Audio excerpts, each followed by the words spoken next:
So what's up, kamusta? Ayos ba tayo dyan? So nandito ulit tayo sa may Rusi, Laredale branch para sa update natin dito sa motorcycle na to, at hindi lang sa motorcycle na to. Visit na rin natin itong branch nila after natin dito mag walk around or update vlogs lang naman, and then pakita ko na rin sa inyo ano pa yung mga available unit dito na makikita nyo para at least pagpunta nyo rito meron kayong idea ano nga ba yung mga motorcycle na bago dito sa branch nila. So tara, walk around na natin and moto visit na natin ang Laredale branch. So, samahan nyo ako. Ayos na ayos yan. I got big dreams, I'ma do big things. Yeah, you see me on the big screen, looking so clean. I don't move slow, I move fast, right past anybody taking life for granted. Yeah, that's too bad. I'd be grateful for everything that I have. You only got this life, you don't get it back. Make the most of it, become the best that I can. Everybody look at me, I got a plan. You gotta work hard, play hard, do it from the start. Cause how you do anything is everything you start. Stay consistent.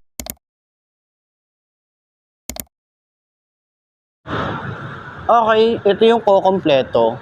Hindi ko alam kung ito na yung pinaka-last na kulay ng Breeze 150. Meron silang kulay white dito at ang ganda ng itsura niya. Gusto ko yung decals niya. Gusto ko rin yung pagka-white niya. Yung white na white talaga siya. Hindi siya yung mukhang dirty white, no? So, ayan. Upuan natin para at least may share ko sa inyo. 5'2" ang aking height. Ang taas nung kanyang center stand, no? Taas no? Magaan yung motor. Yan. So, ito na siguro yung kukumpleto ng ating unang upo ngayong 2025 para sa Breeze 150. Dahil nga bagong labas na naman nila. Bagong decals lang naman to, tsaka bagong kulay. So last time, may mga ganitong kulay naman pero iba yung decals ngayon. So, ayan. Kita nyo naman yan. So last time, nasabi ko na rin sa inyo paano nyo i-check yung motorcycle. So ito medyo may nararamdaman ako konting-konti lang. Kasi pag ito tumagal at hindi nyo pina-check, yung T-pose, isa yon sa mga reason kung bakit tayo magpapalit ng bearing nya. Hey, yan, turning radius, yun o, malawak naman siya yun o, sobrang lawak nga konti na lang mabubunggo na siya. Position natin, kita nyo naman yan, ganyan ang itsura natin kapag nag-rides. So pag napansin ko lang, kapag naka-scooter tayo, bukod sa ganyan ang ganyan yung position natin, pero pag katagalan, nakaganyan na tayo minsan nakaganyan na nga tayo diba? Parang nakukuba tayo. Hindi siya yung katulad nung sa mga talagang sports bike na talagang kailangan nakaano yung braso natin. Pag scooter, ganun siguro talaga. So, ayan. Center stand natin. Yun, no? Ayos. So, ayun na nga, sa mga nagtatanong, magkano nga ba ang ganitong motorcycle? Ito ay nagkakahalaga ng 55,000 kapag kinuha nyo ng cash. Siyempre, sabot-sabot lang kay Rusi. Baka pwede nyong hingian ng discount pang gasolina man lang. Diba? So, ayan. Sa tingin nyo, sulit nga ba ang presyo niya? Papakita ko yung kanilang months nila or yung terms nila ng kung ano yung nandyan, okay? Tsaka yung rebate nila. Sa tingin nyo, sulit nga ba ang presyo nito ngayong 2025? At para naman doon sa mga nakagamit na ng ganitong motorcycle, baka pwede nyo i-share dyan. Ano nga ba yung mga naging experience nyo sa motor na to? Ayos yan. So, ayun na nga. Bago ko kayo iikot dito sa napakadami nilang motorcycle, kita nyo naman yan. Napakadami nilang motorcycle ngayon at mga bagong unit. And check muna natin to. Kasi last time meron na tayong kulay blue, meron na tayong kulay black and gray. Ngayon, di ko sure kung ito na yung huling kulay ng Breeze 150. Ito yung kulay white. Ikutan natin saglit. Tapos ikot ko na kayo dito sa branch nila. Ayan o. Napansin natin dito is unang-una yung angat na angat sa kanya, yung kanyang decals. Yun o, ganda ng combination. Hanep. So dito sa harap, meron tayong kulay orange and kulay black ba to or blue. Ganyan yung itsura, tapos pa-faded. And sa side, meron tayong kulay orange and blue din. Ayan, 150cc. Combi brake. Then dito naman sa side, yung kanyang Breeze. Ayan, kita nyo naman yan. Ganda nung Pagka, ano no, ganda ng font, ganda ng decals, minimalist lang, hindi siya masakit sa mata. Yan, ma-appreciate mo yung design niya rito. Yung pairings niya, mukhang hindi naman siya ganun kalutong. Okay? So, mabilis ang ikot. Kung meron na tayong walk around neto, panoorin nyo na lang. Kung gusto nyong manood ng walk around ng Breeze 150 2025 version, ayan, panoorin nyo na lang yung previous video para dito. So ngayon, ikutan na natin etong area nila or yung branch nila dito sa Plaradel. Okay? So, pakita ko na sa inyo ano bang makikita natin dito. Let's go. And do it every day. Don't let fatigue get in your way. Cause 10% of something is better than nothing. You better do something if you wanna be something. I can feel my stomach rumbling, I'm hungry. Big things coming, I ain't bluffing. Yeah. No, I don't wanna stay the same, yeah. So I keep pushing through the pain, yeah.